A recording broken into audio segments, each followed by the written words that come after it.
This is the topic 9 review. I did some of these in class already, but I'm going to do quite a few of them again right now, just in case you weren't in or I went too fast and you want to be able to pause and see what I did.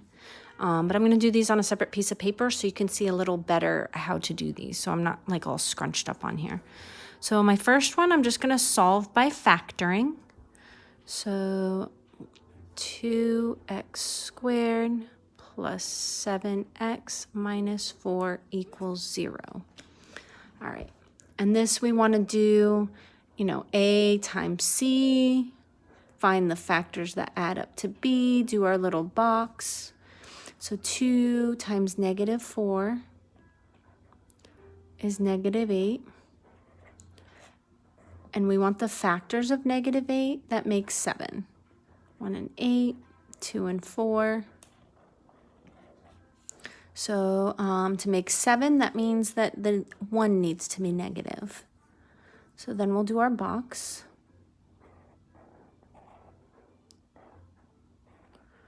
All right, and put the first term in the first box, the last term in the last box, and then these go in the other two, negative 1x, positive 8x. So now we want to find the greatest common factors of each of these. 2x squared and 8x have 2x in common. Negative 1x and negative 4, their greatest common factor is just negative 1. 2x squared and negative 1x just have x. 8x and negative 4 is just 4. So my factors are 2x minus 1 and x plus 4. But it didn't ask for the factors. It asked you to solve it, give the solutions. So those are my x-intercepts, which is where y equals 0. So I set them both equal to 0. And I'm going to add 1 to both sides. 2x equals 1. So x is a half, or minus 4. X is negative 4. All right, question 2. Simplify the expression square root 128 and write the result using rational exponents. All right, so square root of 128. So the first thing we want to do is find the perfect square factors of 128. All right, we've got 1 times 128, 2 times 64, and as soon as I get there and I see this perfect square, you're not going to get anything bigger than that. If it's early on, that's going to be a really big number on this side, so that's going to be the best perfect square to get out. All right, so this is the square root of 2 times the square root of 64. And the square root of 64 is 8. So this is 8 square roots of 2. But it says write the result using rational exponents. So they don't want the root symbol here. They want us to write it as an exponent. And remember, this is a square root. So it's 1/2 for the exponent. This is the exponent, and this is the root. All right, 3. We want to select the equations that have one real solution. So for this, we need to use the discriminant, which is the part of the quadratic equation that's under the radical. I'm not going to solve all of these. I'm just going to do one of them. I think I did this one in class because it was already in standard form. So I'll do this one, E.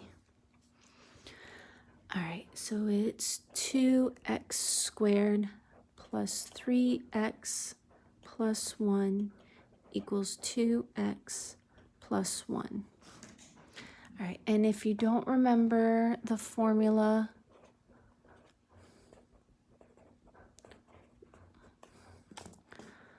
make sure you're doing this over and over until you get the formula down. Negative b plus or minus square root of, oops, I wanted to do this in red. b squared minus 4ac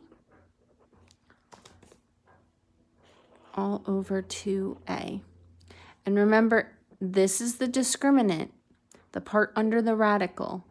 If it equals 0, then there's only one solution, because plus or minus 0 is the same thing. So you're not going to have a positive and negative here.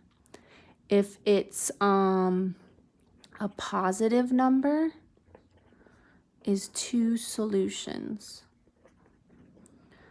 And then a negative number has no solution, because you can't take, like, it has no real solutions, at least. You can't take the square root of a negative number and have a real solution. I'm just going to write no solutions, but it's no real solutions. All right, so this is the part we need here. And we need to know A, B, and C, which means that we need to have this in standard form of a quadratic, which is ax squared plus bx plus c equals 0. All you need to do to make this standard form is get everything off of this side so that it's equal to 0. So I'm going to just subtract it all. Minus 2x minus 1, minus 2x minus 1. So 2x squared plus 1x. I'm going to go ahead and put the plus 0 here, just because it makes it easier to see what c is. So a is 2, b is 1, c is 0. And I set the whole thing to 0. Now you just plug it into the discriminant formula here. B squared, so 1 squared minus 4 times A times C. 1 squared is 1, 4 times 2 is 8, times 0 is 0. So my answer is 1. It's a positive number, so there's 2 solutions.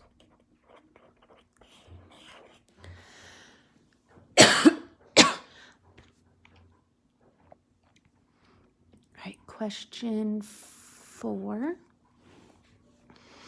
What is the solution of x squared minus 6x equals 11?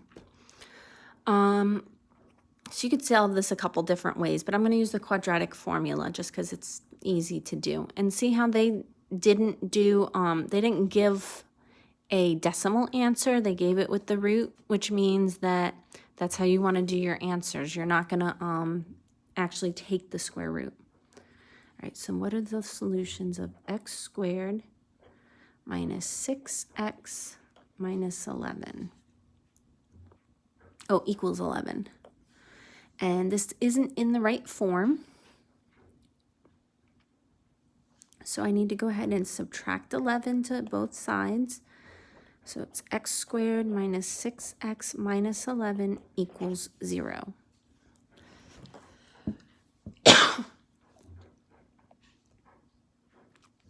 All right, so I'm going to use my quadratic formula, negative b plus or minus square root b squared minus 4ac over 2a. And I have a equals 1, b equals negative 6, and c equals negative 11. So b was positive 6, or negative 6, so when I plug it in, it's going to make it positive. Plus or minus negative 6 squared minus 4 times 1 times negative 11 all over 2 times 1. All right, so I can leave the 6 here.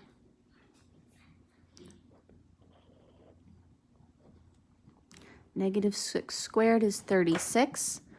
This is negative 4 times negative 11 is positive 44. 2 times 1 is 2. All right, so we've got 6 plus or minus the square root of, this is 36 and 40 makes 80 over 2.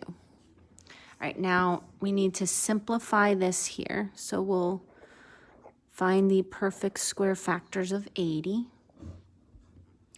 1 and 80, 2 and 40, 3 doesn't go, 4 and 20, 5 and 16.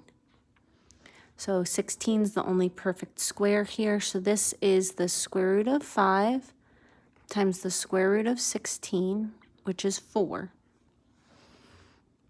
Okay, so this is 6 plus or minus 4 square roots of 5 over 2. All right, and we're not quite done. See, these don't have that fraction there. So I need to do the last step and just divide these by 2. 6 divided by 2 is 3. Plus or minus 4 divided by 2 is 2. Square roots of 5.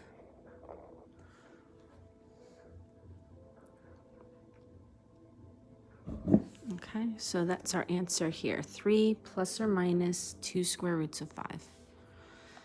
If you plugged in the negative 6 wrong in the very beginning, you might have gotten that answer, which is what I tried to do, and then I realized what I was doing. All right, question 5. Kara is designing a ramp for her bike. She draws this diagram. What is the value of x? So they gave us side lengths, and it's a right triangle. And every time you see a right triangle, your first thought should be, oh, Pythagorean's theorem. That's what I know to use with the right triangle. Don't mind me, I'm just dropping everything. Okay. So we've got a triangle with 8 here, x plus 2 here, and x here. All right. And Pythagorean's theorem is a squared plus b squared equals c squared.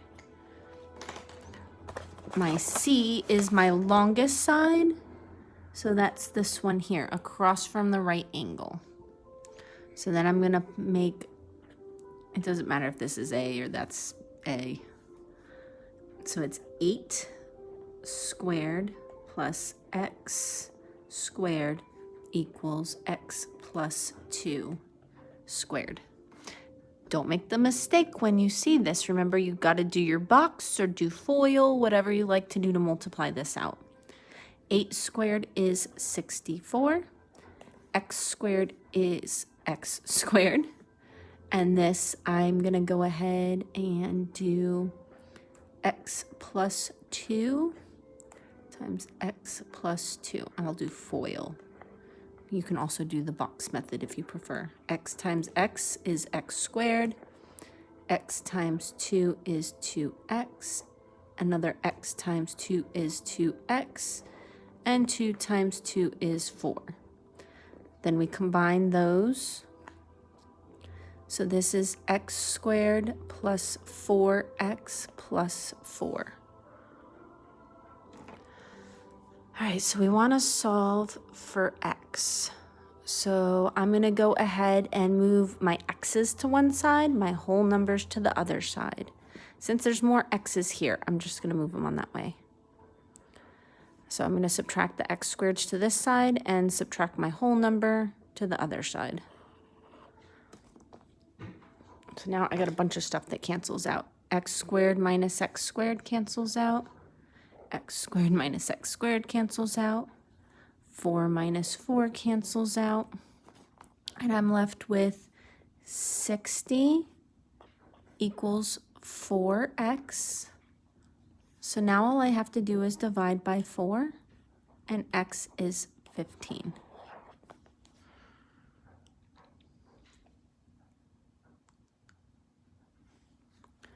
All right, question 6. Which expression is equivalent to 3 times the square root of 2x cubed times square root of 8x to the 5th? So to do this, I want to take everything that's under a radical. See how this is multiplication, and it's also being multiplied here because the parentheses smushed together like that is also multiplication. So I'm going to put everything that's under a radical in the same radical. And then if I had another whole number out here, I would have to multiply it by 3. And as I take things out, remember I multiply it by what's already out here. So 3, 2x cubed, and 8x 5. All right, so I'm going to put all of these under one radical. 2x cubed times 8x to the 5th. So I multiply my whole numbers, I multiply my x's. 2 times 8 is 16. X cubed times x to the 5th. Remember, this is 3 x's being multiplied, 5 x's being multiplied. That's a total of 8 x's being multiplied. All right, then we take the square root of 16 is 4. And the square root of x to the 8th is x to the 4th. 3 times 4 is 12, x to the 4th, which is A.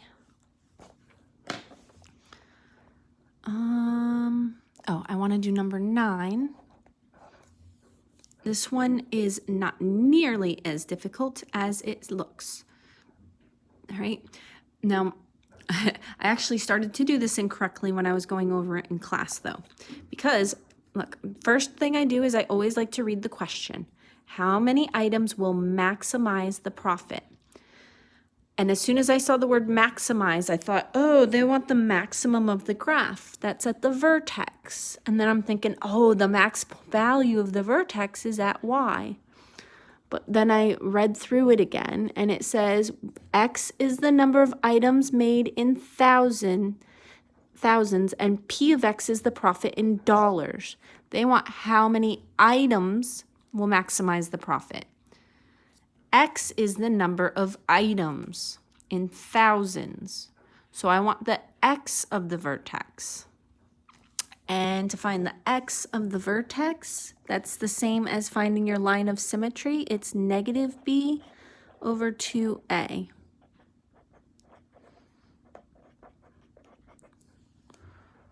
All right, so we need to take negative 3x squared plus 12x plus 75 and just plug it in here.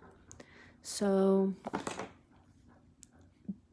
b equals 12, a equals negative 3, and c equals 75, although we don't need c for this one. All right, so negative b is negative 12.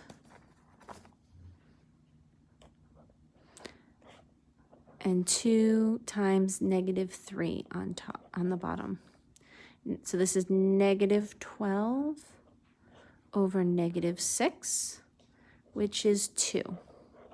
So the x of the vertex is at 2. And it said it's the number of items made in thousands. So it's 2,000 items. Question 11. Use the quadratic formula. Oh, we already did the quadratic formula. I'm going to skip that one because I don't want to make this too long for you guys. All right, select all of the expressions that are factors of x to the 6th minus 16. So this x to the 6th looks crazy, but it is a perfect square because it's x to the 3rd times x to the 3rd. And then this is a difference of squares because see how it has the negative and that's also a perfect square? So think of what is the square root of 16? Square root of 16 is 4.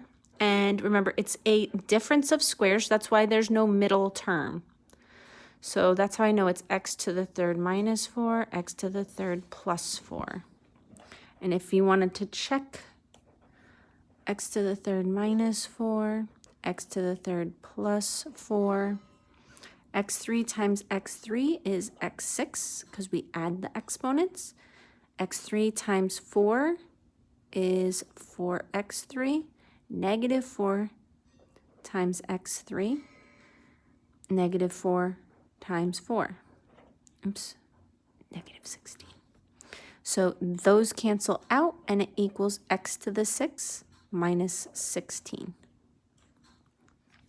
It's easier to actually explain how to do some of these than to actually go through all the math. And there was another one like that. Okay, question 13. What is the approximate x value when y equals 1? So what we want to do is just make y equal 1.